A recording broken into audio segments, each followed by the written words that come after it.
in a world crying out for a top 10 show. John Roca and Matt Nost are here to bring you the top 10.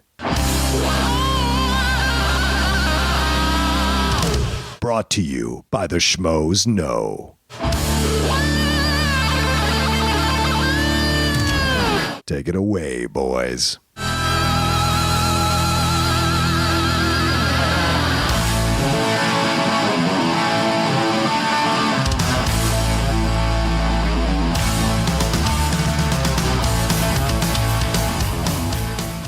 All right, welcome everybody to this week's edition of the Top 10 Show.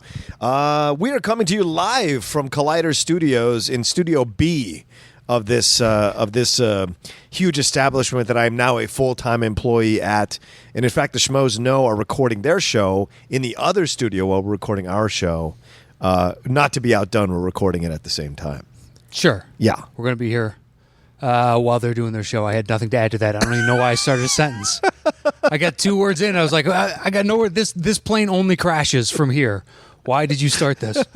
It's great. Value added. That's what I'm bringing to it. It's perfect. If you guys hear any kind of buzzing in the back, it's because the AC is on, but we need to have AC on because it's hot as hell right now in LA. So deal with it is what I'm saying. Yeah, if you can't hear it on your headphones right now, then they can't hear it. Yeah, I can hear a slight buzz, but it's not that big of a deal. Okay. For me. And on top of that, my chair squeaks. Oh, yeah. So if you hear random squeaking, that's me moving in this desk chair. I don't want you to hit the back of your head on that camera. I know, I just about did. Yeah, I need you to pull up a little bit. So we're trying to make it work. Anyway, I'm John Roca.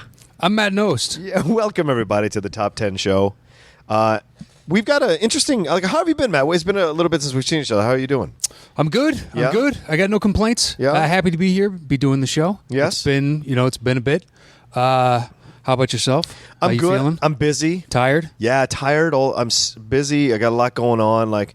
It's been great to take the offer, but going from performing and sitting on my ass for a majority of the time while I work to constantly moving and handling projects and being on top of stuff, and I feel like rerun and what's happening. I feel like I'm running behind the fucking truck the whole time trying to catch up. There's a reference for nobody in the bulk of our audience. Who's gone back and watched that show? You know what I mean? I bought the whole DVD collection. Bought it all. Came out first day. Had to get it. What's happening? Oh, that was the show. I only know that I've seen 5 minutes here, maybe 2 minutes there. Oh, really? You didn't grow up on the show? No. It wasn't your thing. I know the rerun dance thing that he does. Of course. And I've seen a little bit here, a little bit there. But it's a show that I don't even know, but it's a reference I understand. Whereas I think that's going to be lost on most of the... Oh, I apologize. Yeah, that's all right. We're old men. That's right. Yeah. We are. And this week, Matt, what did we choose to do? Top 10 summer movies, right? Yeah, summer our favorite movies of the summer. Right. It's winding down. Summer's winding down, and there were a couple of the good ones that squeaked in right at the end there. But most of the bulk has been in the earlier part of the summer. It seemed like most of the stuff came out in the earlier part of the summer that I liked. Yeah, there were a couple later that I liked. Okay. This is such a tough year because it was a good movie for summers. Yeah. I mean, a good movie for summers. A good summer for movies. Yeah.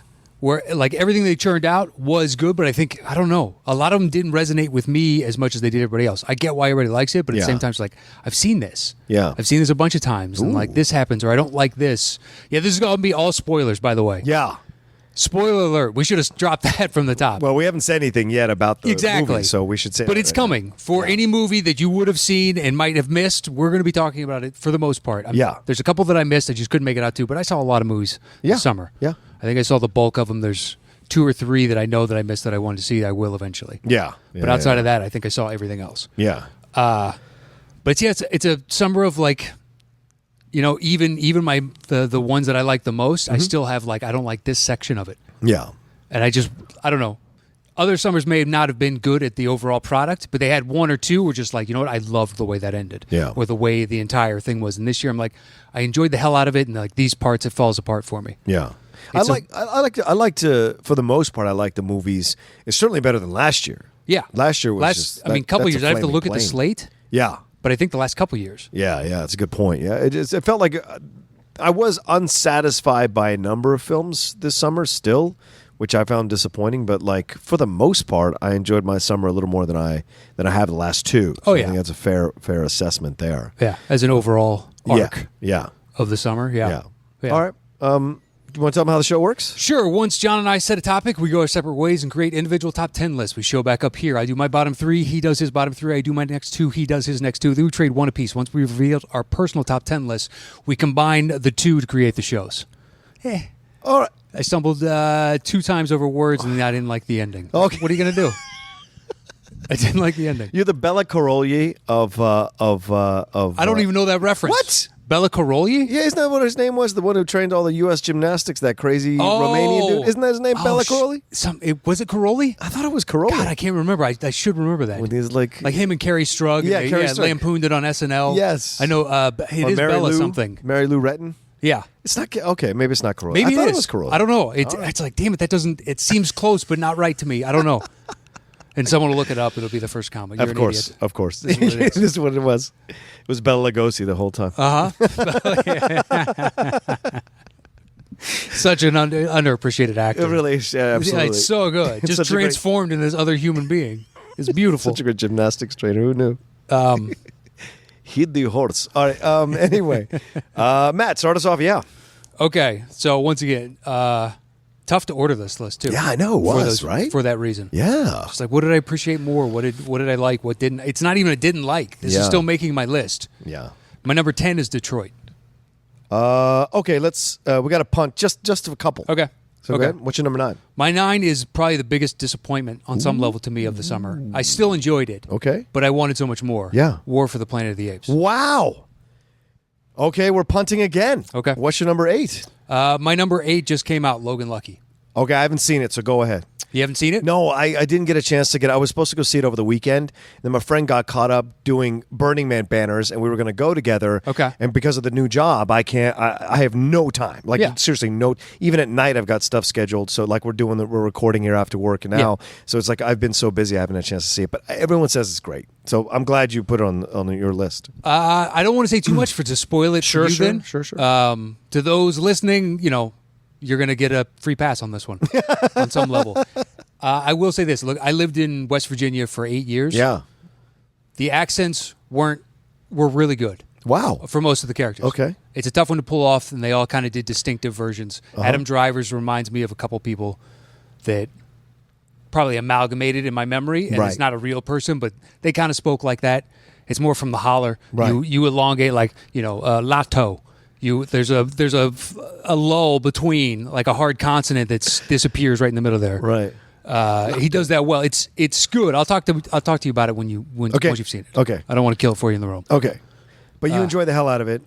Did you like the pacing? It's a lot of Did you fun. like the direction? Did you like the acting? I enjoyed the story as an overall. I had questions about certain parts of it. Okay. Just like, okay. And I didn't like the choices for one specific thing. We'll talk about that once you have seen it. Right. Just with the choice they made with 2 characters. Okay. But it's very specific. Okay. But you like Daniel Craig? What's that? Did you like Daniel Craig in it? Daniel Craig was good in it. Fantastic. Across the board. Okay. It's a weird thing. I don't want to spoil it for you. It's all right. See if you come up with the same kind of critique. Okay.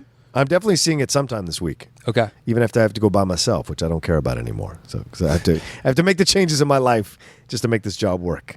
All right. So then my number 10 is Atomic Blonde. We are punting. Ooh, really? punting. Yep. Fascinating. All right. My number 9, I'll be surprised if it's on your list. It's a real small movie, but I really enjoyed the shit out of it. Just talking shit. No, I'm putting yourself on a higher plane. I don't know if you saw it. It's an artsy. It's a higher brow. Pinkies were out when you bought the ticket. I get it. You're classy. No, I'm not saying that. No, that's fine. What's the movie? No. It was this awesome film with Sam Elliott, the hero. Did not see So then you didn't see it. So it hurts when it's true. It hurts when it's true. I'm looking down at you disapprovingly. Exactly. From my perch. You should perch it. Just cock your head back a little bit so you're looking through the bottom of the glasses. With my monocle. Christmas is right around the block. Let's get those outlaw monocles.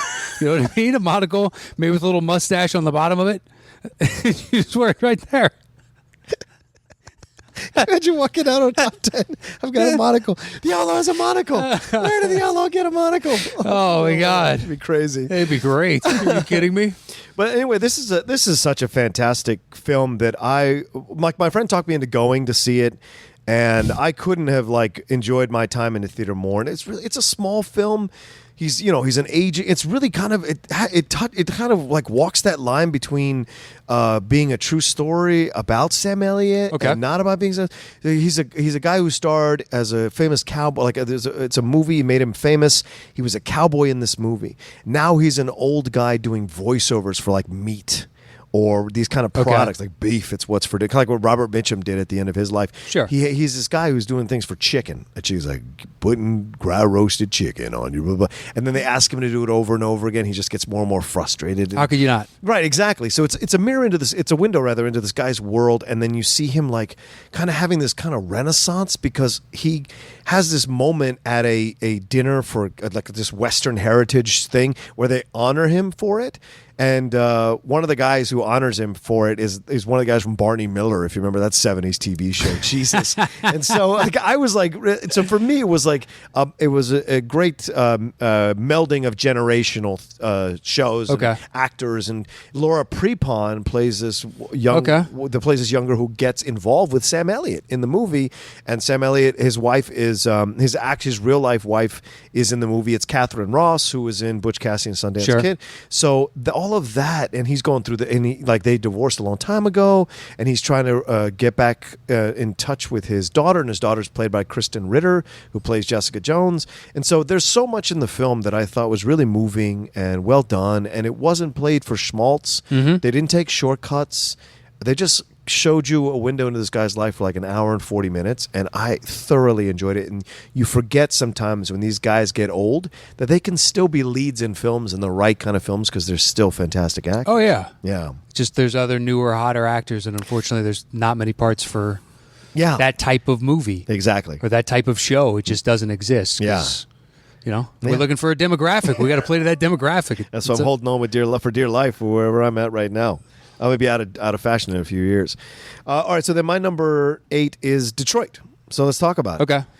I didn't like it I thought I would love this film, and I thought it moved me. I thought it'd be more powerful, and it wasn't as powerful as I wanted it to be. It felt a bit hollow at times. What did you think? It's the thing is, it's a movie I don't ever need to see again. Yeah, it's one of those, right? That's what I told my wife when I walked out. It's I saw it. I know what it is, and I appreciate it for that. Sure. And the fact that it got a release, and it's a disgusting story that I didn't know anything about. Yeah. I knew that they had riots, and that was the best of my knowledge. Right. Just everything that happens at the Algiers Hotel, the hell that they're put through is, you experience it as an audience member. Watching it, you're like, this is going on for so long. And it's powerful in that, but at the end, the ultimate payoff was these guys get away with it, and I didn't feel. It was just I was numb almost. Yeah, and just kind of walked out and was like, okay. Yeah, I think my problem with the movie is that and I love Catherine. I love Zero Dark 30. I've loved. Oh yeah, it's fantastic. Yeah, Mark Bowl. I love so much of what they've done together. I've really enjoyed, but in this film, I felt they didn't explore the complexities of the issue more. They didn't let you connect with people a little bit more, kind of see the process. And if in the end they got away with it, it's supposed to feel more powerful than it does. Like with Zero Dark 30, they got him, but at what expense? What principles were violated? And you could feel that in that last moment in the plane when the hatch is closing on the plane. Yeah. And she's just sitting there. She's contemplating all the shortcuts she took to get him. And so that you don't see that in Detroit as powerfully, and you don't see that play out. Like John Boyega does a nice job obviously does a really good job actually as the security guard, but what's the weight? You don't feel that connective weight. Well, because it's not a story about him. It's a story about this event. Right. So you float from character to character, and it's the story is what happened, not the individual players within it. Yeah. Because even the payoff in the end with the guy that goes back to gospel singing choirs. Right. Just I didn't know how to feel about that. Yeah. I was happy he got out, I guess, but then at the same time, they went on to have great success, so it was heartbreaking again. Yeah. It's oh, Jesus. Yeah. maybe that was the point of like this was such a destructive force even beyond the people that died. Right. The psychological damage that it did to future generations. Yeah. Like, it sucks. Yeah. It just sucks to see. Yeah. But I wanted something that destroyed me. And this didn't destroy me. And maybe that's my fault, or because I read this in other reviews too, that people didn't feel that weight of it as they would in like other films. Like even Mississippi Burning still fucks me up sometimes, and I know that's a bunch of bullshit. Like they may mess with the history of that all around, but that film still messes me up when I watch it, and I didn't feel the weight that I thought I would feel in Detroit that I felt in that. Even like OJ Made in America, like that 7-hour documentary destroys you to watch it. And none of this came close to that. And I thought in her hands it would. Yeah. So, yeah. Yeah. All right. What's your number 7? My number 7 is Spider-Man Homecoming. Okay. 7 for me. Yeah, it's a little bit higher for me. Okay. So we'll punt. What's All your right. number 6? A lot of punting this show. I know. I'm sorry. My 6, let's get ready for another punt here, guys. Wonder Woman. Holy shit.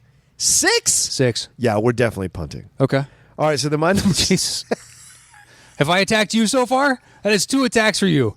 Slighted me on the Sam Elliott project, and now my placement for Wonder Woman. I apologize, man. No, that's fine. I'm a passionate guy. You know that by Just now. maybe I need to pull one of these desks in between us and create some sort of physical barrier. All right. Pray tell, what do you have at 7? My 7 is probably a punt for you. Is Dunkirk. Yeah, it's a punt for me. There we go. This is a great show so It's a far. punt I for love me. it. All right. Then my number 6 is no, it's that was my number 6. Sorry. Spider-Man Homecoming is my number 6. So okay. It was a punt by just what, 1 or 2? Yeah. Okay, sorry about 10 that. seconds of time. Okay, I'm sorry. It's all right. We're going to end up talking about these movies anyway. I'm kind of an idiot. I apologize sometimes. All right. Don't even worry about it. There we go. All right. It's perfect. Spider-Man Homecoming. Spider-Man Homecoming. What a number fun 6. movie.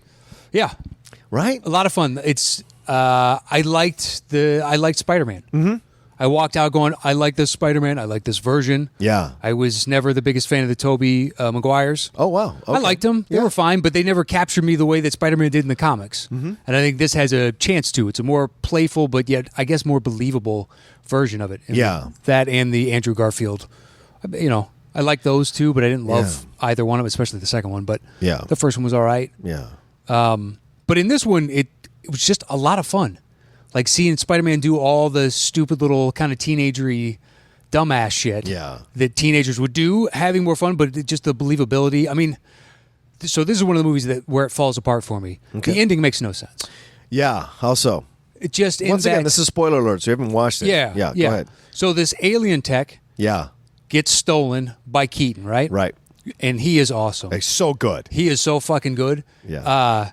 So he's part of the construction company, and they're there to clean up after the World Trade, and they get booted out by the government coming in and telling them they can't do it. Right. So they have a truckload of the alien stuff, and they take it and they figure out how to weaponize it in amazing capabilities for a construction crew. And actually a demolition crew. So they just come up and pull rubble away. That is their job. It's not putting up or understanding angles or any kind of engineering skills. It is just move crap from A to B. So they weaponize this, right? And you're like, all right, whatever. Keaton is so good. I love it. Yeah, you'll let it go. Yeah, exactly. I'm perfectly believing that he's smart enough to pull this off. Fine. Yes. So the reveal when Iron Man was like, I've known about this the whole time. There's a bunch of federal agents on here. Yeah. They've sold a bunch of them. Where are these federal agents? How long have you known about them? Spider-Man might have known longer. You should probably listen to them. And at the end, it gets attacked. Like, there's no other. He's got those Iron Man suits that are, I guess they blew up after 3, but you tell me he didn't make more of those things? Yeah, of course he did. You can't have 10 of those just flying with the same kind of camouflage that reflects back, and then now you got 10 Iron Mans around it.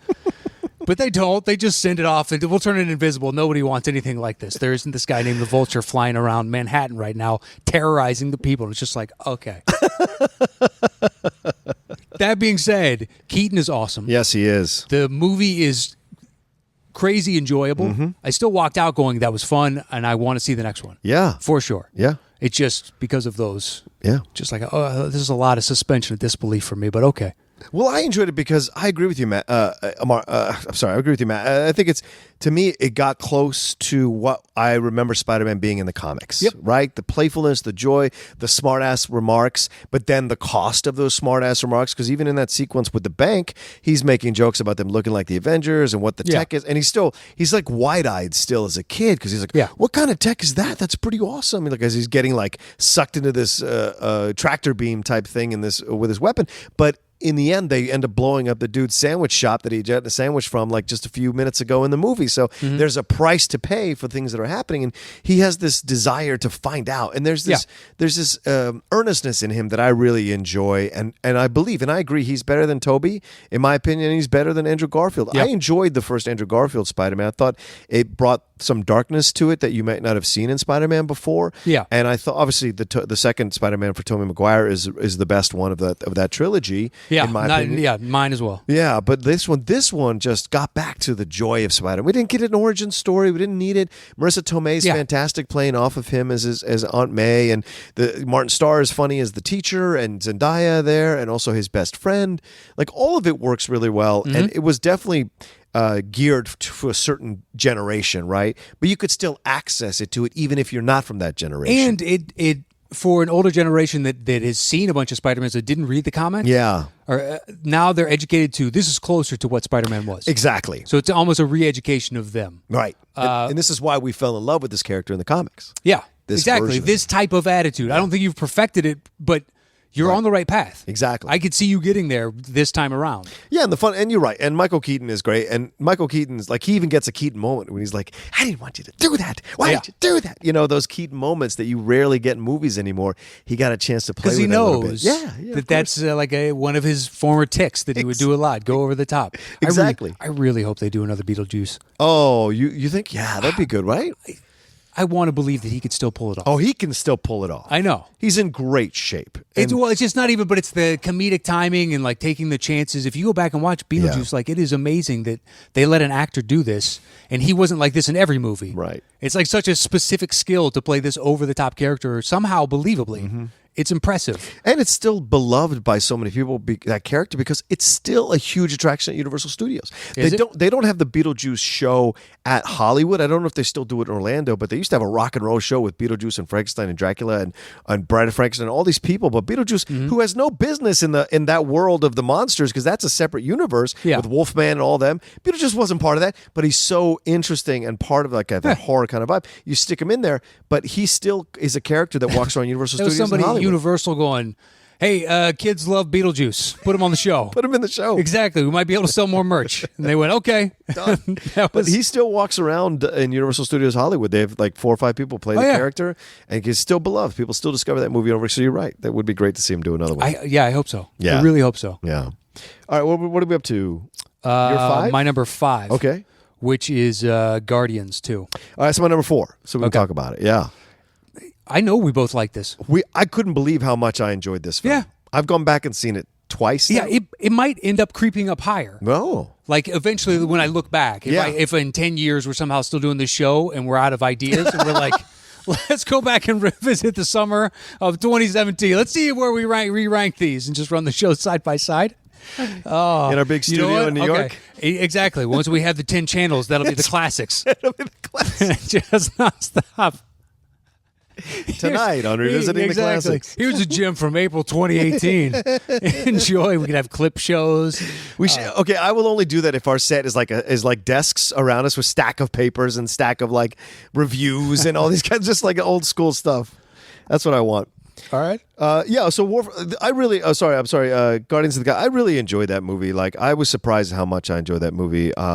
And I was afraid that they were going to mess it up. And from the beginning, just the whole when you've seen Mr. Sun or Blue Sunshine, whatever that song is by ELO, we've seen that play out in so many different movies since Eternal Sunshine of the Spotless Mind, and it was effective as hell in this sequence with him Baby Groot dancing around from the moment. Yeah.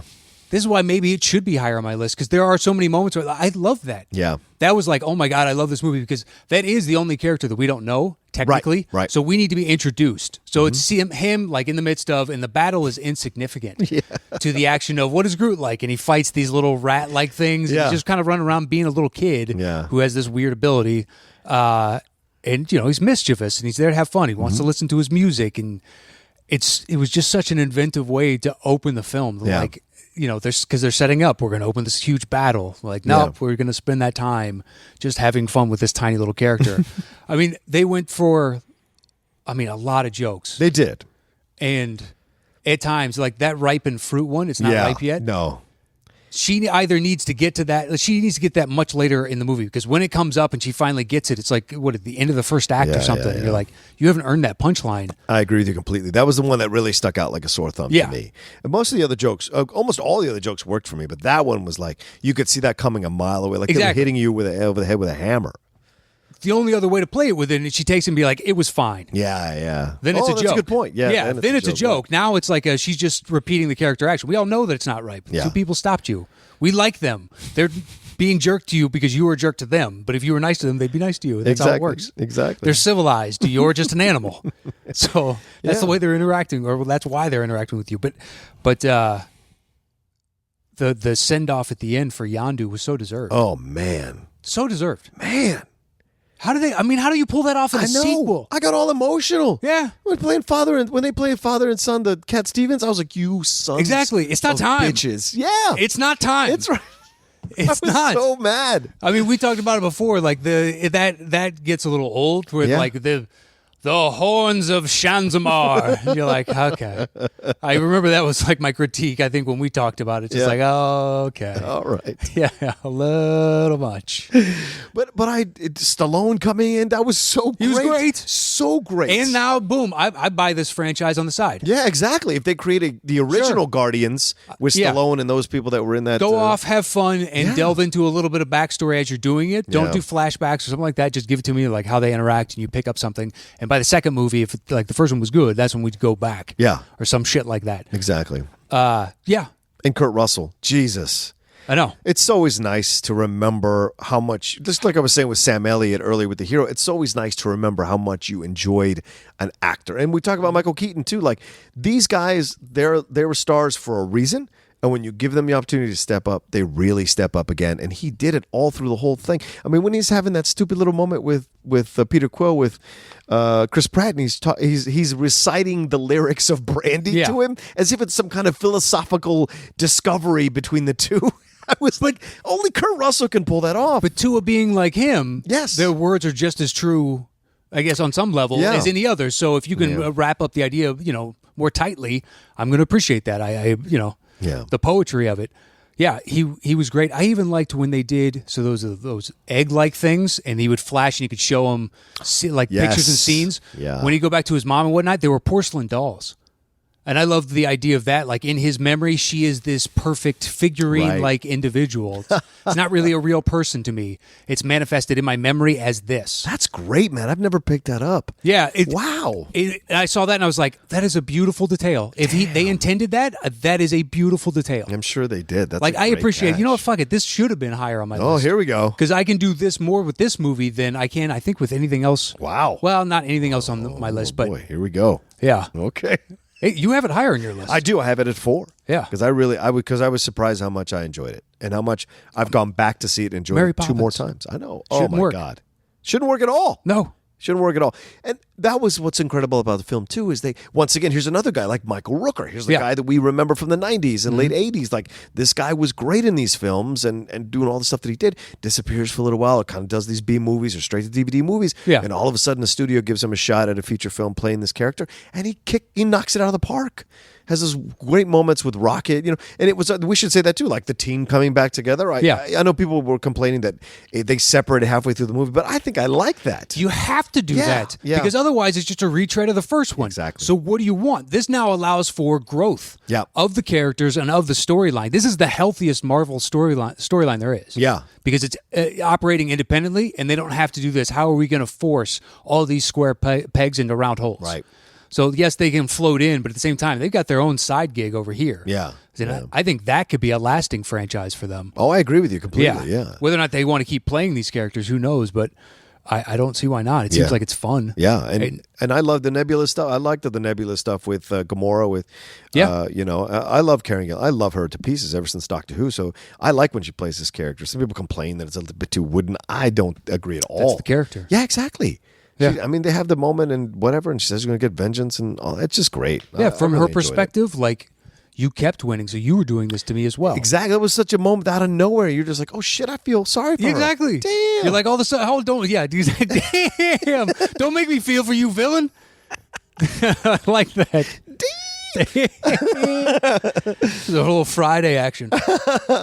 All right, so that was my number 4. Your number 5, Yep. right? So then my number 5 was War for the Planet of the Apes. Okay. So, yeah. So your number 10 or 9? My number 9. 9. I wanted this to be 1. Okay. Going into the summer. Right. This was my most anticipated. Wow. Because you'd like the first 2. I love the first one. Yeah. The second one's good, but it's a bridge to getting to this. Yes. So that's fine. It happens, other franchises have done it better, like, Two Towers with Lord of the Rings. Right. I think that's an excellent second film, but Yeah. they're tough to do, or Empire. Yeah, Empire. But it's, most times it's kind of, they go down a little bit Godfather too. 2, Yeah, come back 3. Yeah. And this was not war. Okay. This was battle for the Planet of the Apes. This was skirmish for the Planet of the Apes. This was a scuffle. Yeah. Well, by the time Steve Zahn's chimp comes in, Yeah.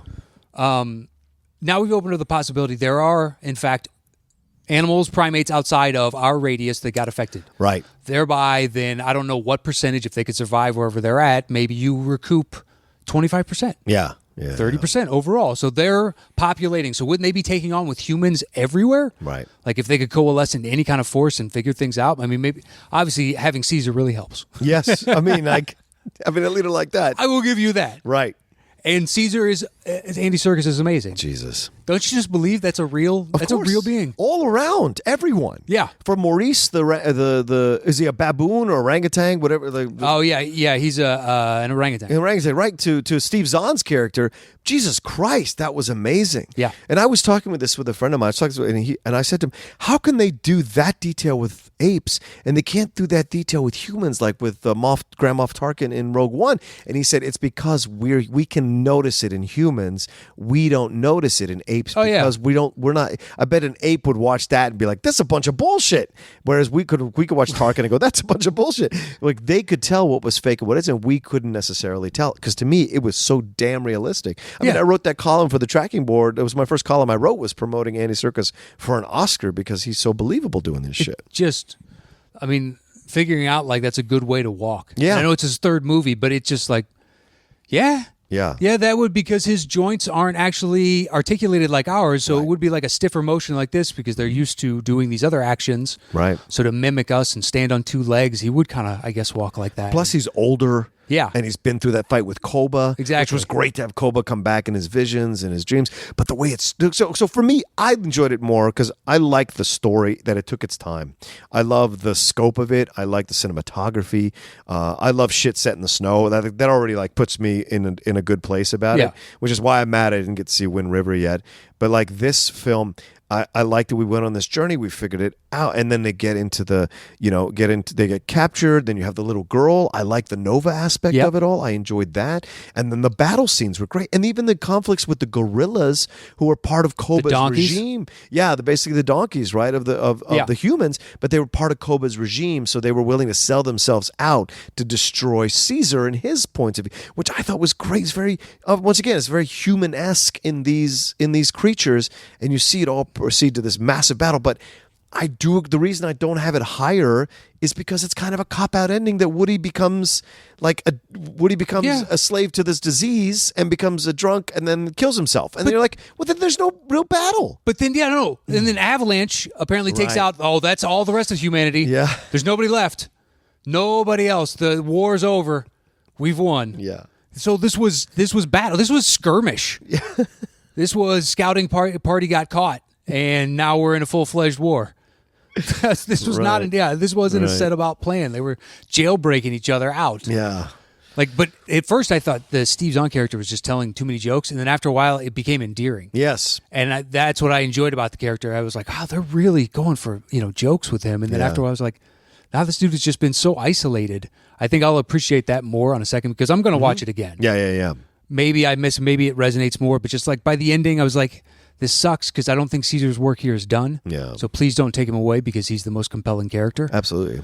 So hopefully he survived his wounds. Yeah. They open on the next one. He's there's a big breath, and then boom, story just keeps going. It's fine. It's one of these rare films that that I go in not knowing what to expect, and it feels like I can nestle back into my seat and just watch it. Okay. And so that's why I enjoyed it. It was something I didn't expect to have these massive battles and skirmishes and huge destruction and stuff. I enjoyed the psychological aspect of it, and it just hit all the right notes. Like that's the only way I can explain it. It hit all the right buttons for me that I enjoyed myself in the theater and went back a second time to enjoy it even more. So who knows? Maybe if you go back a second, maybe you might hate it even more a second time. Who knows? I saw it at the Chinese. Oh, best picture. Yeah, that's the best way to see it. Exactly, best sound. Yeah. Just man, I was geeked for this. I wanted to see this. You were yoked. Yeah, and it didn't quite get there. Oh man, walked out and was just like, really? That's it? It's a great story, but that's all you got. That's the arc of this? Right. I guess that makes sense on some level. He is just, a man, so to speak. Yeah. So that's how it just ends and, you die. Yeah. Wow. Okay, now on that depressing note, what's your number 4? My number 4 is a punt from you earlier. Okay. Atomic Blonde. Ooh, number 4. Just because I walked out of that. This is the recurring theme, but I walked out of that going, you know what? I enjoyed that. Yeah. And all these others I want to nitpick, and this one I just kind of want to leave it be. Yeah. Flaws and all, I don't care. It's a John Wickian, yeah. Totally. This is improbable, but I don't care. Mm-hmm. She pulled off the action. It was a really fast-paced story. I enjoyed it. A decent twist. I just walked out going, you know what? I enjoyed myself at that. I think you might be talking me into this. I think I might move that above Detroit. Like, as I walked out of the theater, because some of the reviews weren't great. People said it was a bit of the story didn't make sense or was a bit too easy. It doesn't really. I mean, kind of, but I didn't care. Yeah. That's what was so weird. Like, normally a film like that I would just destroy. But for whatever reason, I didn't care because Charlize was fantastic. Yep. Ewan was great. Or James McAvoy was great. I always get those two confused.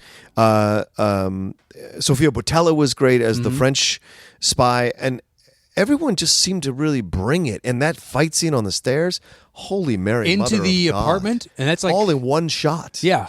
That's amazing. If there are cut points in that, I don't know where they're at. I don't know where they're at either. And the best part is, like, at the end of it, they're exhausted because you would be exhausted. Absolutely. You rarely see that, like, a person, it's not like The Raid where guys can just go, turbo mode for, not kidding, 9 minutes straight and be like, I'm sorry, your heart would have exploded if you could have kept up that pace for 9 minutes straight. It's true. That is hummingbird status of movement for a human being. It's amazing to watch, but you suspend all disbelief. You're like, this is just like a cartoon. And it's awesome for that reason. Whereas in this, by the time like they're both wounded and they're like stumbling at each other, and it's like who's got that last ounce of energy? Exactly. Which is why it's so believable, which is why it was so good. And and I love the soundtrack. I love the soundtrack, the 80s stuff, the time it was set. And even the twist at the end, I didn't mind. I was like, okay, I got it. Sure. It reminded me a little bit of No Way Out. It reminded a little bit of that kind of that twist that happens at the end of No Way Out. So I enjoyed that. And I can't champion her enough. Like I sat through the Q&A in Hall H at Comic-Con, and she was so amazing, just so intelligent and so down to earth. Like all I thought to myself was, God, I hope I get to interview her someday, or even remotely do a project with her somehow. Sure. Because she has this kind of like humanist vibe that you really like. She came into my room one time when I was doing wand keeping, and she came in with her kids. And usually stars come in as VIPs and they come just themselves. She mixed in with the rest of everybody else with her 2 kids, and she watched my show. Perfect. And I was like, this is an amazing thing. And if I could have broken character, I would have said, like, thank you so much for coming, blah, blah, blah, I love your work. But, you can't do that. But so to watch her in the interview and then watch the movie, I thoroughly enjoyed it. Yeah. Oh, shit. Maybe it should be higher. All right, fuck it. Let's keep going. Is it mine or your turn, right? Number 3? I love it because at the beginning of all that was she walked into my shop when I was wand keeping. And for a half a second, I forgot the entire setting of why you would be like starting a sentence like that, and I was like, wand keeping? The hell is wand keeping? And I was like lost for your next 2-3 words, and I was like, oh, it's his shop. I get it. Yeah, I get it. I didn't realize you took that much ownership. Oh yeah, of course. So it's true. You're playing a part. We're the only ones in there. Yeah. Well, that's right. All right, what are we up to? Number 3? Yeah, we've done your 4, right? Right. My 3 is Dunkirk. Wow. And I think this is where, like, now looking at my list, I think Guardian should be higher than that, to me. Okay. But we still got to talk about it. Yeah, we do. We'll What was it for reorder you? the list. It was number 6 for me. 9, 10, 9, 8, 7. It was number 7 for 7? me. Yeah, because I enjoyed the movie, but I didn't feel a fucking thing. That's what I want to appreciate the living shit out of it. And I Yeah. think that's why it gets it, because I love history. Yeah. Chris Nolan, you got me. You got a bunch of actors that I absolutely adore. Absolutely. Let's do this. Yeah. And I was going into it thinking, okay, this is going to be about the civilians going in to save these people. Right. And it is not about fucking civilians going in to save these people. It's about the war from all different sides. Yeah. And that's fine. But going into it, I thought it was going to be movie A. Yeah. And I saw movie B. Yeah. And that's fine. It's one of the just pure appreciation of the fact that there was so much attention to detail put into this, trying to get all these different settings and uniforms and costumes for any civilians, and just the amount of care put into it. I appreciated the living shit out of it. And I liked a lot of characters. After a while, though, it was hard to tell who was who Yeah. in certain scenes. I'm like, oh, which English guy is this? Oh, yeah. Because they all started to look kind of alike. You're like, all right. Even Harry Styles blended in after Yeah. a little while. You're like, that's One Direction. I got you. But at the same time, We're not that old, folks. Yeah. We're not that old. but like, and like the Tom Hardy, how long can He can't. plane glide? That was bullshit. For Right. exactly? Exactly. At low altitude, To be able to fast turn speed, around and keep gliding, I was like, yeah, no bullshit. a few different passes. Yeah, a few. Yes, good point. A few different. And then land on the beach. yeah, Why wouldn't you land in the direction that the boats are sailing out? Because you've already seen one guy crash land and get Exactly. saved. So you could do it yourself and then get out and you go back and they give you another plane. You can fight more Nazis. Right. Why would you be caught by the Nazis? But at the same time, I wanted to assume, like, maybe that happened to a pilot that was there that day. Oh yeah, maybe. And had to land on the beach, but Sure. he saved, and they just took that and added to this story. Certainly possible. It is. It was interesting about the film, though, and I've talked to a couple people, and they were just like, "It's a very British film," and I was like, "What does that mean?" These both were British guys who worked with me at Universal back then, and they both said, like, it's a British film. We don't really deal with melodrama. Like, we don't have melodrama in our, like, it's not really our It's stiff tendency. upper lip. Yeah, it's very much so, and that's kind of the approach that it feels like Nolan did to this movie. And Nolan's American. So Yeah. it's just interesting how he approached the movie, because there is no connection, like, there is no, like, none of them are like, yeah, I'm from this place, or when I get back home, or my dad. And there's no flashbacks, none of that. Even Thin Red Line had flashbacks. But even if you don't have flashbacks, like, I know I bash this movie sometimes. Saving Private Ryan had more. You could feel more of the deaths, feel more of the danger without a doubt. and the stress and the tension in that film than you do in Dunkirk. Dunkirk is like, I describe it like this. It's, you sit down in theater and they open a window into these people at this time in their lives during this battle, and then they close the window. That's what it feels like to me. So you just got to see this, but you didn't get to, like, feel it. And that was why I had it so low on my list. Yeah. That's the thing. It made that placement just because it hits a lot of sweet spots for me. Yeah. And that is purely like one of those things of, I know in a couple of years that would be down further on my list. Yeah, But probably. I wanted to like it so much, I am assuming I need to do more research and just be like, how much detail, how much of the Right. story is actually from, one perspective or another. Mm-hmm. What is true and what was, fictionalized for the sake of a movie. Yeah. I mean, obviously any of the dialogue, for Christ's sakes, unless they have firsthand, like, soldier accounts.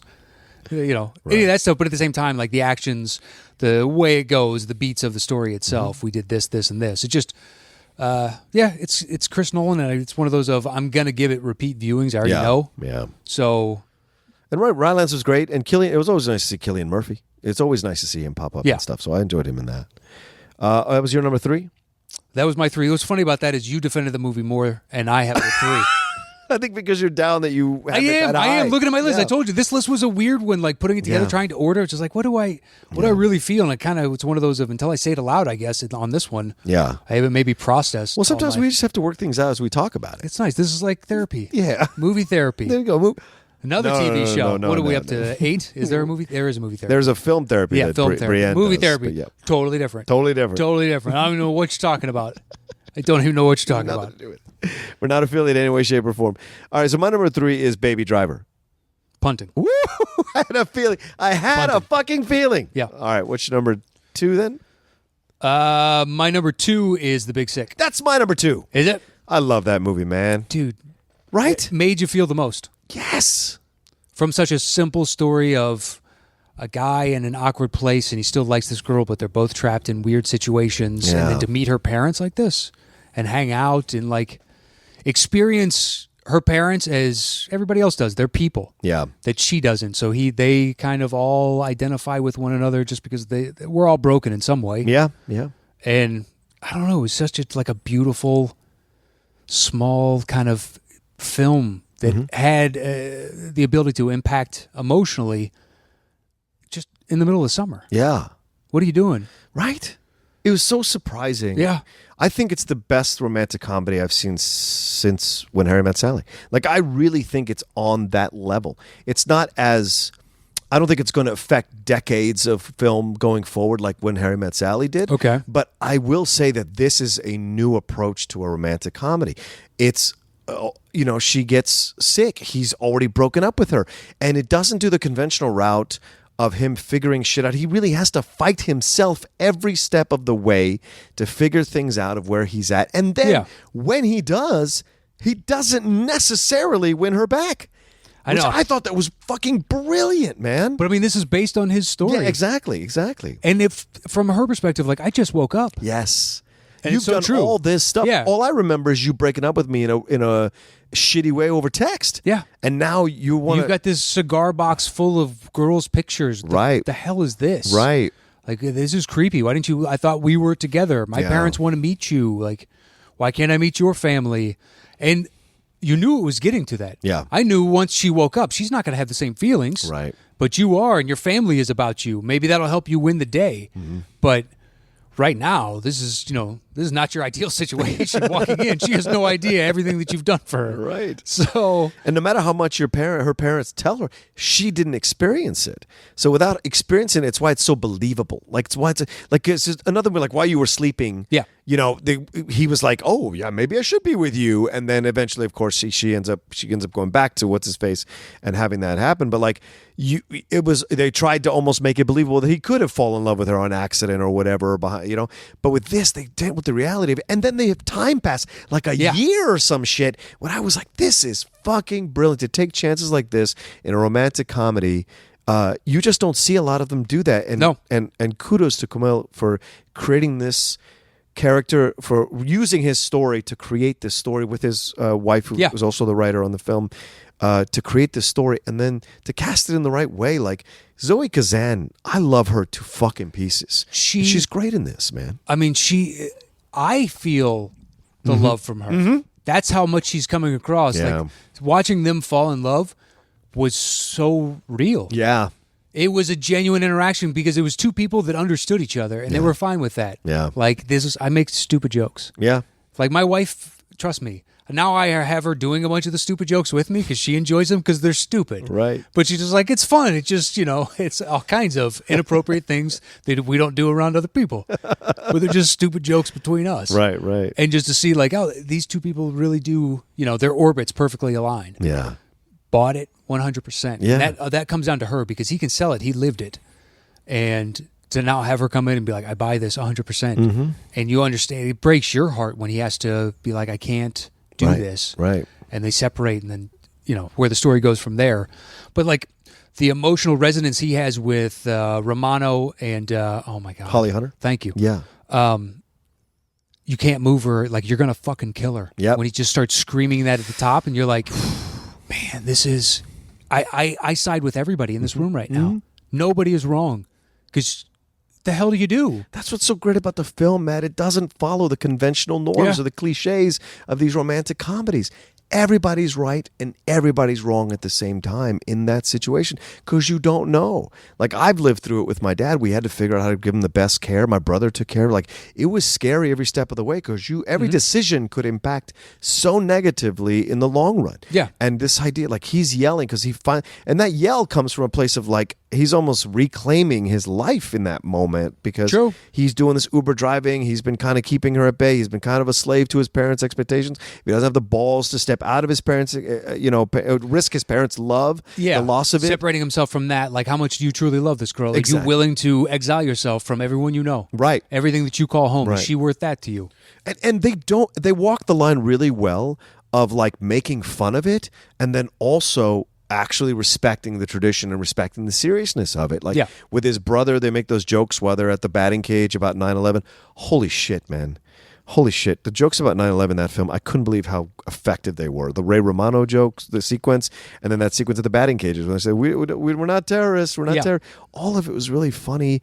But then when he has to actually not speak to his brother and he shows up at the dinner. With the briefcase? With the briefcase, yeah. Such a and I just love that he's doing the comments on the cards of flashing up, be like, this one was meant to provoke because his brother gets pissed, like that he's the more handsome.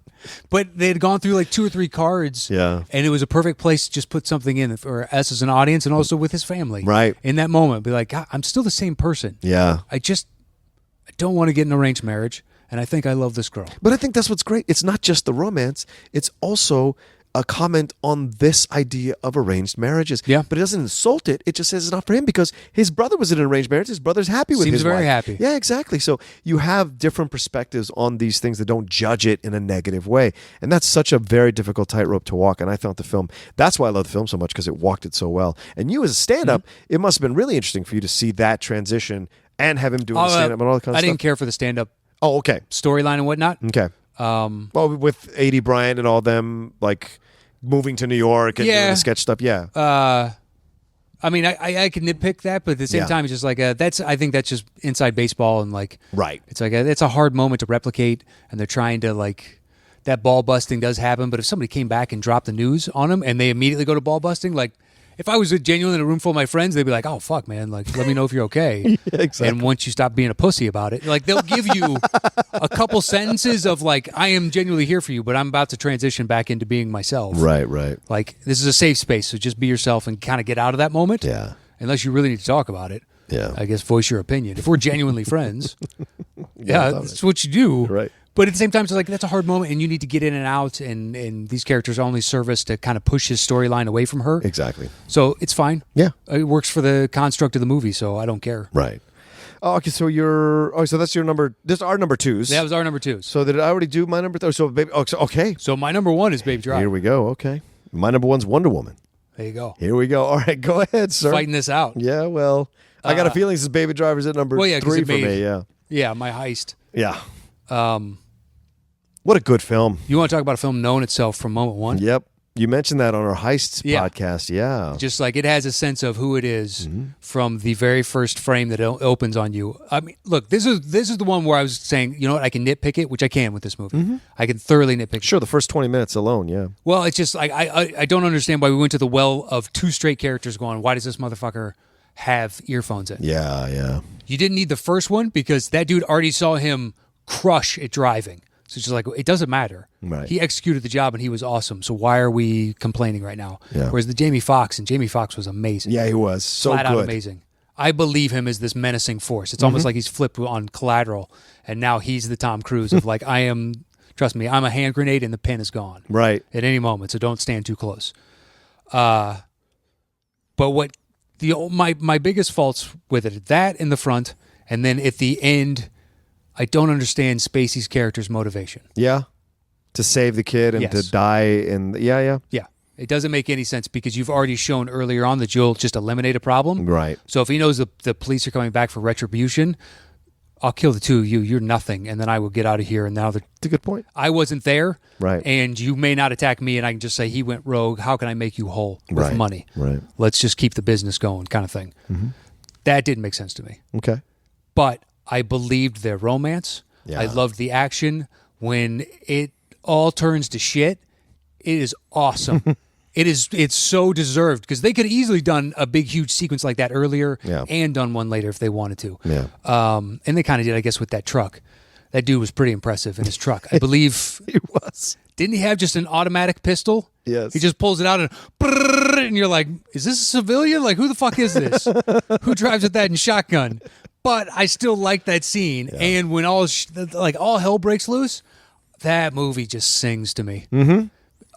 And I love once he can't sync up later on the music, so he can't get started. And that is now a crutch. It was something that was helping keep him focused. And now without having it, he can see you still have the ability. Yeah. You've just been using this other thing to help you cope. Yeah. But you can do this independent of that. The slight hesitation, I love the choices, later on, he's dancing to go get coffee. I think we see that twice. Yeah, it's great. And then he gets sent on the one that they're all distrusting of each other, and he's bumping into people. The music from his life is gone. Yep.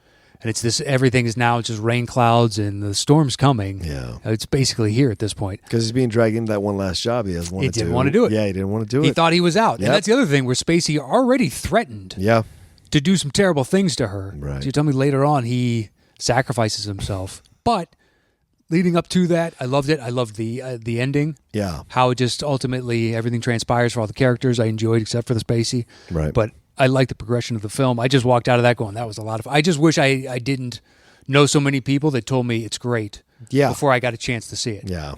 You might have been able to enjoy it even more. Even though it's still your number one, you might have enjoyed it even more. I think I could have walked away even happier. Yeah. It's just the Spacey, that's what, it's but at the same time, this was the most fun I had at the theater. Yeah, that's why I was so anxious. When Perry had a +1 to go see it at the screening, I begged her for it. Yeah. Because I wanted to see it before all the reviews came out and everyone was glowing about it because I wanted to see it for myself. Yeah. And enjoy it that way. Because you're right, that can affect you because you're going with these high expectations. You do. Why didn't I feel like everyone else felt? To this day, I think Memento is okay. Because I'm not kidding. Yeah. Every person I knew was like, oh, Memento is amazing. You're gonna love it. This pure bro frat, bro. Okay.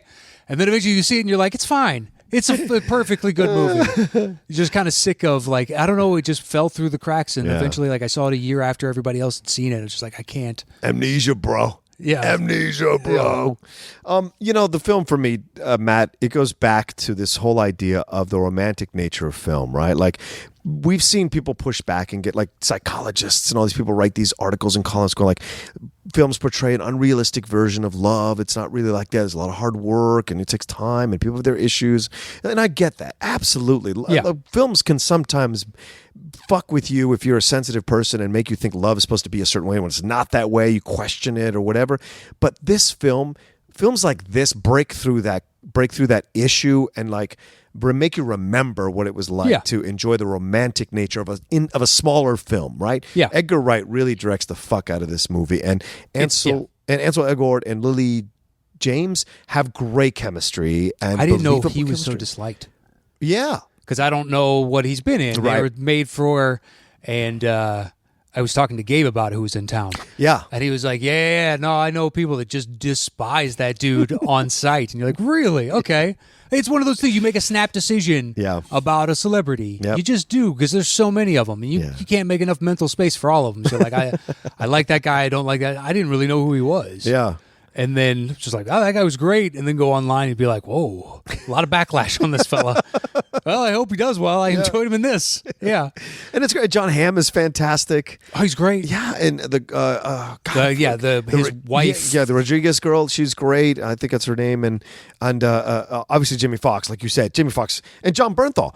All do great work in the limited amount of time they have on screen. And that little kid who plays his nephew, Kevin Spacey's nephew, almost steals the movie in that bank scene. It's brilliant. That is a good scene. When he's already cased the joint as soon as they're just in there. And it's all there. And that's what's so great about the movie is it has these moments that are just enjoyable and fantastic and break the cliches, yet still stay romantic. Yeah. And even the ending, you'd think they're going to write off, and it doesn't work out that way. You can't. Nope. You can't. The way this movie is set up, and that's the best part of.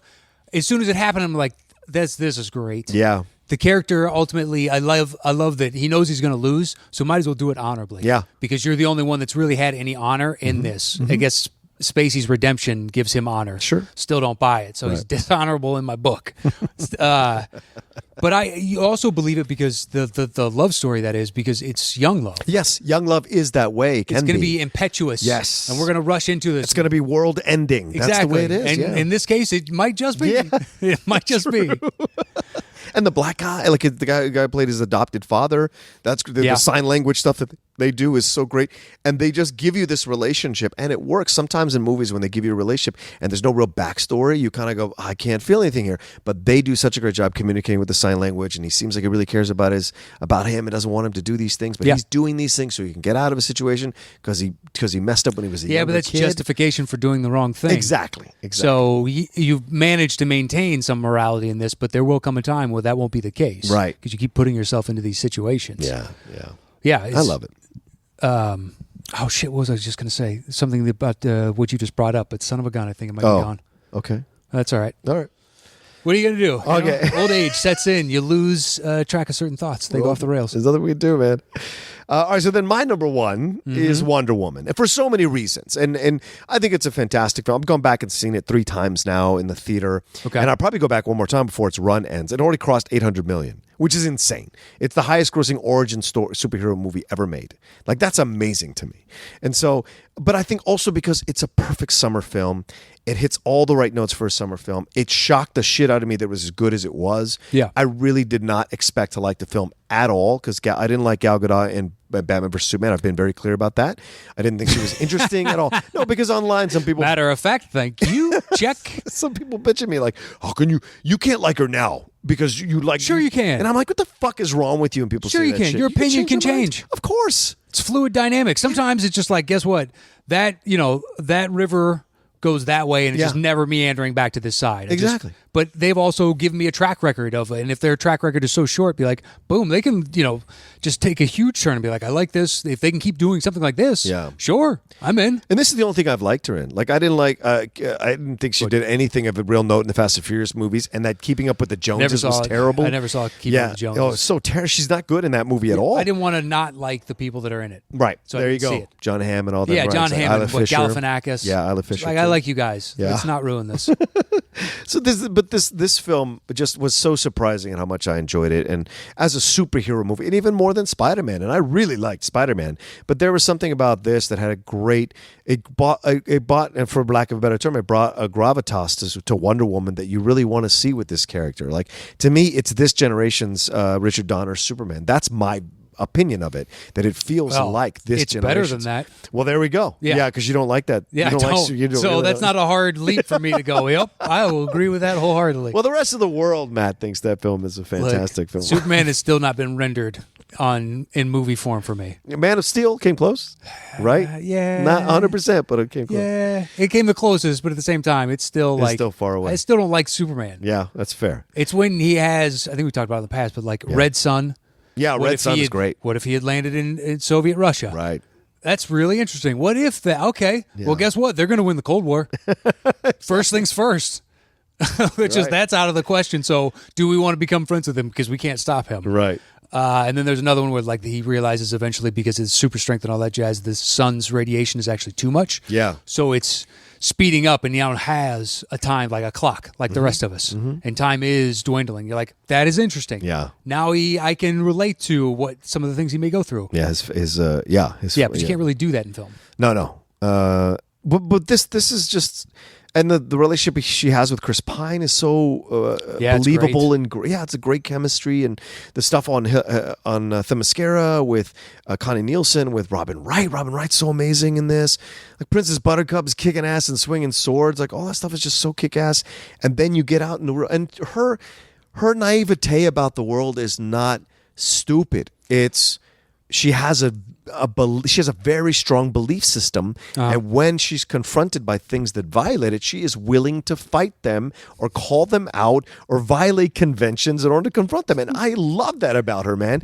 When she is yelling at that general in the room who said, like, generals where I come from go and fight with their soldiers. They don't sit behind their desks. Yeah. And then Steve brings her out of the room and walks her downstairs, and she is like, no, did you lie to what the fuck did you bring me? Like, she didn't cuss, obviously, but she just has this. Yeah, she has that intent. And it's so great. And of course, Etta Candy is great as well. And then you have I like Danny Houston, and I didn't mind that. I know a lot of people bitch about David Thewlis playing Ares, but I certainly didn't have a problem with it. David Thewlis was a fantastic actor. No, but like at the same time, look, it doesn't rate higher because like there were a bunch of jokes that I didn't like. There's a couple things I didn't understand. Okay. At all. Okay. Like Houston when he's with who's the disfigured doctor that he's with, right? Yeah. And they've got the last of the German generals now in a bunker somewhere. Yeah, right. And they get them all in there, and then they throw in the gas bomb and one gas mask, and they shut the door and be like, that won't do anything. And they don't know that. And they do this weird maniacal laugh and then run like cartoon characters up the stairs. I was like, what the fuck was that scene? Why the fuck was this in this super serious movie? We took this, we're appealing to 5-year-olds so they don't, miss the joke. Right. It's like, oh my fucking God. And I hated the jokes where she was putting on dresses. Oh, yeah, all of that. Hated it. Okay. Well, it's just because I knew it was coming. Yeah. And look, saw it in a packed theater. The audience loved it. Right. Loved it. And that's fine. And I get it. And I just assess comedy in a different way. I can't appreciate it. I nitpick it. Yeah. That's what I do. It's unfortunate. Trust me, it ruins comedies. It's not fun. Yeah. You do not want to do it. Sometimes it's great when you just turn it off and you're like, I like this. This is fun. I don't give a shit. That's what I liked about Jim Carrey. It's just like, let's go have fun. You be stupid. Yeah. I'm going to enjoy the living shit out of it anyway.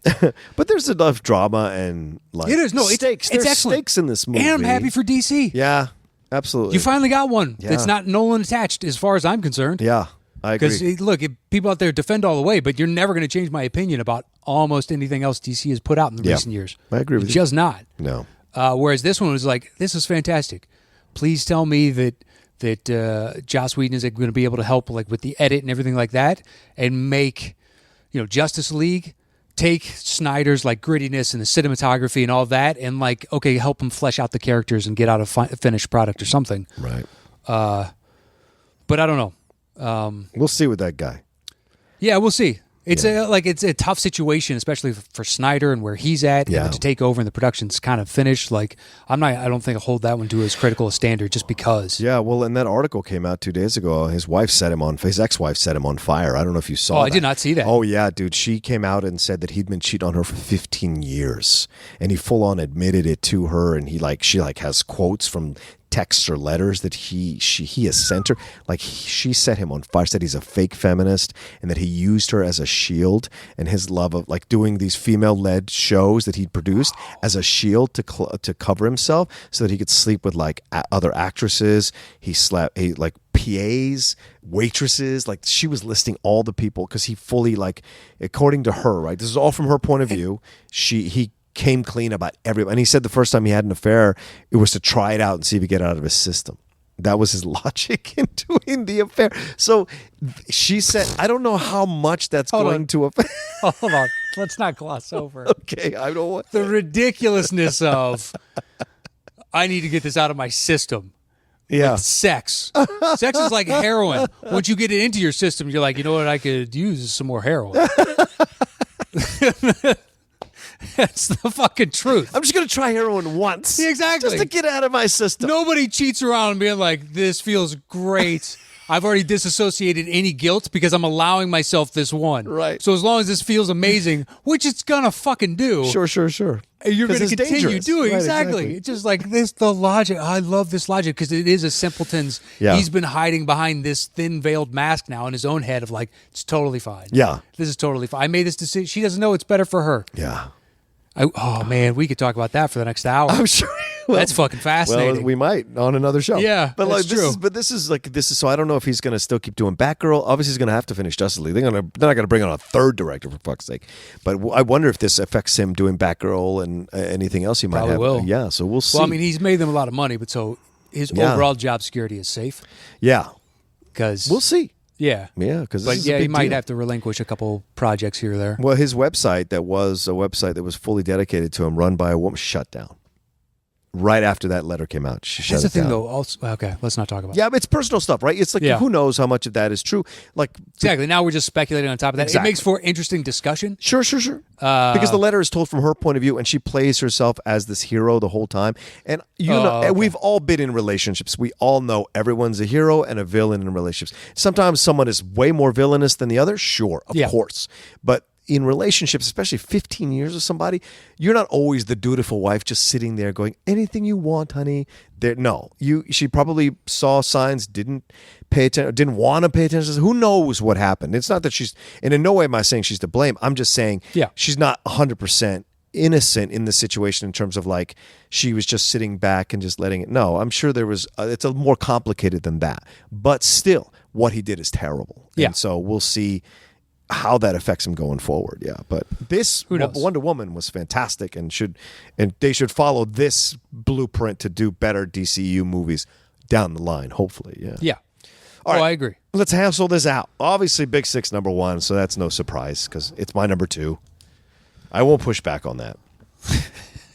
I'm a good man like that. Well, it's my number 2 as well. Who's banging? You're on the banging this time. I am. Yep. Okay. I did the last. All right, so then you write down the list then. Okay. Because I've been writing down a bunch of stuff today. So Big Six is number 1? Yep. Or number 1 or no? Yes. Well, we both have it at 2. So it's got to be number 1. Yeah, it makes the most sense to bump that up to 1 just because we're going to have to haggle. The Big Sick is our number 1 movie of the summer. I got Baby Driver at 1. You have that at what? I have it at 3, so Baby Driver's got to be 2, I imagine. Right? Okay. Do you want to take Baby Driver over Big Sick? I do, because I've got it on my list higher. Okay. Yeah, so there'll be Baby Driver number 1. Okay. Then Big Sick number 2. Okay. And then Wonder Woman number 3. Yep. Okay. Do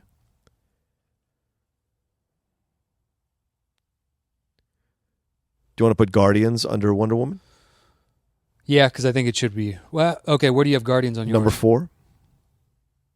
Yeah, because the next I've got is Atomic, and that's Dunkirk, and that's much lower for you. Yeah. Although I already said I'd put Guardians over that, so yeah, I'm good. That's with why that. I was saying it. Yeah.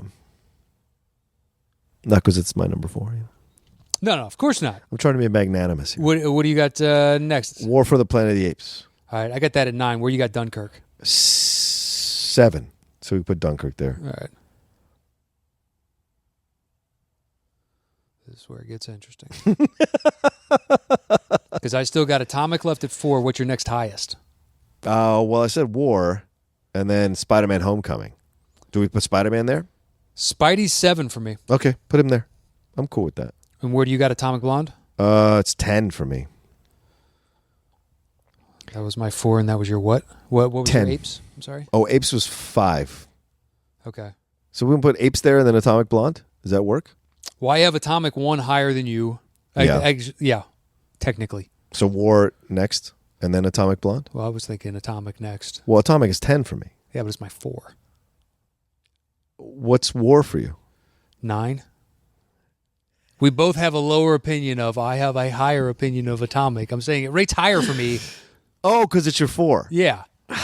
All right, fine. 4 to 10 is a bigger difference to me than 5 to 9. That's fine. Yes, all right, fine. All right. Put it wherever the fuck You know. Listen, when it feels right, it is right. Stop it. It's great logic because it never felt. Yeah, Joss Whedon was using that logic. But not Joss. You mean? How'd it work out for him? Oh, it was Joss. I thought it was Zach. Is what you were saying. No, not Snyder. It's Joss Whedon.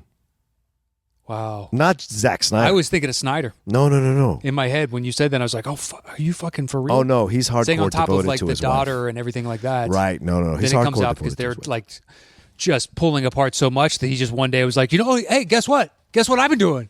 And just went over the top, and I'm like, oh my god, this has gone full like Chernobyl and Hiroshima at the same time. I was like, oh my Chernoshima? god, yeah, Chernoshima. I like that. That was good. That was quick too. Yeah. No, it's Joss Whedon who his ex-wife wrote that article. That's even crazy. Yeah, I know, dude. I know. It's insanity. Joss Whedon. Of all guys, yeah. Yeah, he is fairly, because I was like, oh, he's doing Batgirl? Like when you were, Snyder. And I was like, oh, I didn't think that was him, but all right. Yeah. All right, we got War Apes. Because he's stepping in for Snyder. That's what I mean. That's why I thought we were on the same page. Because Whedon is stepping in for Snyder to save Justice League. So, yeah. All right, so Atomic Blonde, then what? War? Yeah. Oh, I have Dunkirk next after that. We've already done Dunkirk. We did? Yeah. Detroit is what I have next. Where are we at? 9? We're at 9 and 10. I got left Logan Lucky in Detroit. You got Detroit in what? The Hero. Well, we both haven't seen the other's final one. Well, obviously, then Detroit goes at 9. Yeah. You got a coin? I will acquiesce to Logan Lucky because everyone says it's fantastic. And as good as The Hero is, I think Logan Lucky probably deserves to be in there a little bit more than The Hero. Because The Big Sick and Baby Driver are two smaller films that are already in the top 10, so I'm happy with that. I'm cool with that. Okay. I can live with this list. Perfect. All right. Am I doing... Okay, I'm doing the banging? Holy shit. Hold on. How are we going to do this? Let me move to an area. Yeah, but you don't have enough slack on that, do you? Oh, it's a big old microphone cord, ladies and gentlemen. It's a big old microphone cord. All right, let's see here. All right, here we go. Are you ready? Give me that falsetto whenever do you have a thing? There we go. Perfect. All right. The top 10 summer movies of 2017. Yeah. Here we go. Number 10. Logan Lucky. At number 9. Detroit. At number 8. War for the Planet of the Apes. I'm not getting as much bang off this wood as I'm used to. I'm a little off on the rhythm. You're doing what you can. All right, is this number 8 we just did? That was number 8. Okay. At number 7. Atomic Blonde. The set is falling apart. At number 6. Spiderman Homecoming. At number 5. Dunkirk. At number 4. Guardians of the Galaxy 2. At number 3. Wonder Woman. At number 2. The Big Sick. And our number 1 movie of the summer of 2017 is Baby Driver. Baby Driver.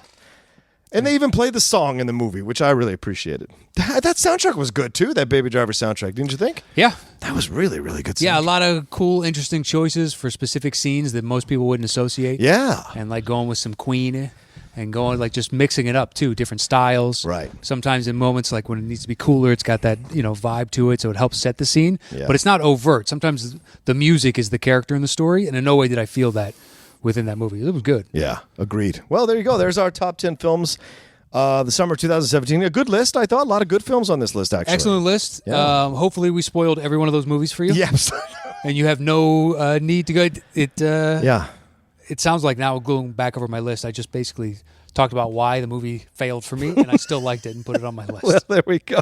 Jesus. Sometimes you're just in one of those modes where you want to analyze the shit out of something and still support it. They're still on my list. Look, there were other movies that I saw on top of this that didn't make the list. Look, I know you love your wife, but I bet you could tell me 20 things you hate about her. So, it's how it works. Doesn't mean Not you don't a love one. She doesn't listen to the show. Not a one, babe. But anyway, we're going to have that might be the 9th show on our TV channel. Which is what? Yeah. Can you fucking believe this? It's just out of nowhere for some reason. I'm doing really terrible. All I want to do is like sit there and go, Matt, what happened this week? And then you just go on for like half an hour. And I go, guys, that's the show. Thanks for tuning in. I would love it. It was just terrible. Like my story ends, you could just kind of tell it on people, and you like amp it up with the crowd a little bit, and be like, anyway, so what happened on Tuesday? Oh, could you fucking believe this? just we've got like 4 stories, 5 stories. Oh my god! And then we get people to act out in dramatizations. Oh, sure. While you're talking. Sure, you want to pull audience members in? All right, this is fucking anyway. So we're down. No. Right? These are pre-shot videos, and you're just narrating as it's like drunk history. Like drunk history, you're just doing. And you. That would be brilliant. It's a good show. A lot of production value. We need a line producer. We need somebody on costumes. Well, we need someone to fund the fucking network first. Not a problem. Idea first, right? Boom, funding second. All right, fine. Done and done. We got 9 shows already. You said 10 was the magic number. 10. You said so. And the classics close. one, that's just the catalog gets bigger every day. Oh, that's perfect. Yeah, I just want to. Don't even have to worry about that. I still want to see the Matt Knows Gene Shalit. Day 1 of classics. Here's yesterday's show. I want to see the Gene Knows Shalit show. That's the one I want to see. All right, so okay, there it is from us. Yeah.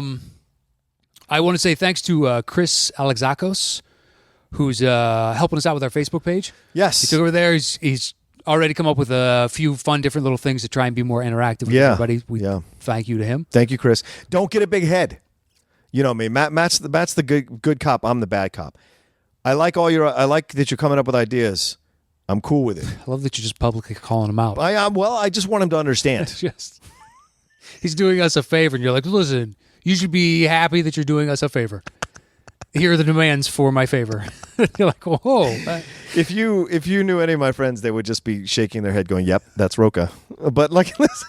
But I would say Chris is doing a great job. But you know what? You give a lot for that friendship. I really do. That's why I ask for a lot. And earlier, when I was giggling to myself on Wonder Woman, is when you got into a heated point, you started doing devil horns with your non-mic hand, and we're just to accentuate every punchline, you were devil horning like straight to the ground, and I was like, that's fucking great. That's how in the moment you are, just Ronnie James Dio in the ground. The guy that supposedly invented it, just like, boom, yes, I love this point. This point is amazing.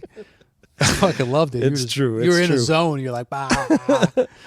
But yes, Chris, thanks so much for doing what you're doing and posting stuff and helping us out. It really does help. And all the people that as soon as it goes up, they post it somewhere. Yeah. That's awesome. There's a guy, Leon, I think McIntosh. Yes. I get tagged in his usually first on Facebook. Yep. Or like on Twitter, I think it's Schmodown Update seems to beat everybody else. But then there are others that I get tagged across every platform they got. Thank you very much for that. Yeah. That's very kind of you. Yeah, and we appreciate it very much, and thanks so. And the views. Someone asked what's the best way to support the Top 10 show, and I say listen to it on iTunes, click on it on YouTube. You don't have to sit and listen to it on YouTube. Click on it, leave it on for like 2 minutes, and then turn it off. We still get the clicks. So, but if you download us on iTunes, 2 minutes, it matters. The cutoff. I think it is. Really? Yeah. Okay. I don't know. I'm just guessing. All right. Okay. Don't you think 2 minutes is long enough for you to decide if you like something or not? Do you think it's just a percentage of the overall video length? You know what I mean? Oh, maybe. So it's just like, they got to get 5% through. So that's it. Just turn it on, turn the sound off, go to another web page. Turn on every computer you have in your home. Set the auto screen on your phone so it can't turn off. Dial them all into YouTube. Just that's right. Stereo in every room. That's right. It's like Dark Side in Wizard of Oz. Yeah. You start them all at the same time, so no matter what room you walk into, it's the same story. And you just keep going. I mean, they have equipment to do that, but it's only syncing one and splitting it out. Right. I want to sync like 7, 8. Of course. Let's see what we can do. Who's got the record? Family sharing on Pixar, you didn't do it. Right. So, there you go. None of this bullshit. I did it on 12. I want to see it, motherfucker. I want to see it. We appreciate all the comments, all the stuff you guys have been doing. Remember, we're on the SK Plus podcast channel, and there's a lot of great shows on that channel.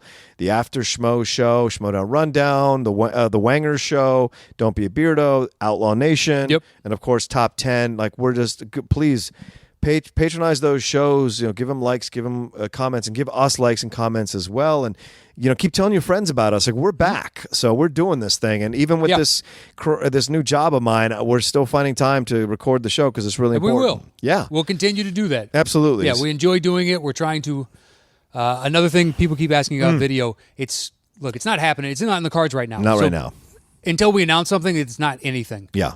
And because this is already enough of we have to set aside time, and we're happy to do it. We love the fact you guys enjoy it. Yeah. But it's just okay, we're just busy, and we will find time to do this right now. Right. If we can step up from that and others are willing to help. Yeah. But that's a discussion for another day that honestly we're not even geared to do right now. Not right now, no. Yeah. Too much other shit going on. Absolutely. And the truth is we just like recording in our juicy sweatpants. We don't want to be on camera in our juicy sweatpants. We went out in public in those, no less. Well, one time. I'm never doing that again. People got the wrong idea. What do you mean, again? We're at Complex Studio. We're out in public right now. No, we're in a studio. Schmoes are right over there. I know, that's a good point. If we go to Target like that, then maybe. But yeah, follow Matt. Where can people follow you? At Matt Nost on Twitter and Instagram. Yeah. MATTKNOST. Follow me at The Rocha Says, ROCHASAYS. Follow me there on Twitter and Instagram. And at some point we're going to be putting up this Patreon thing. Matt and I are exploring it a little bit more, seeing what's available.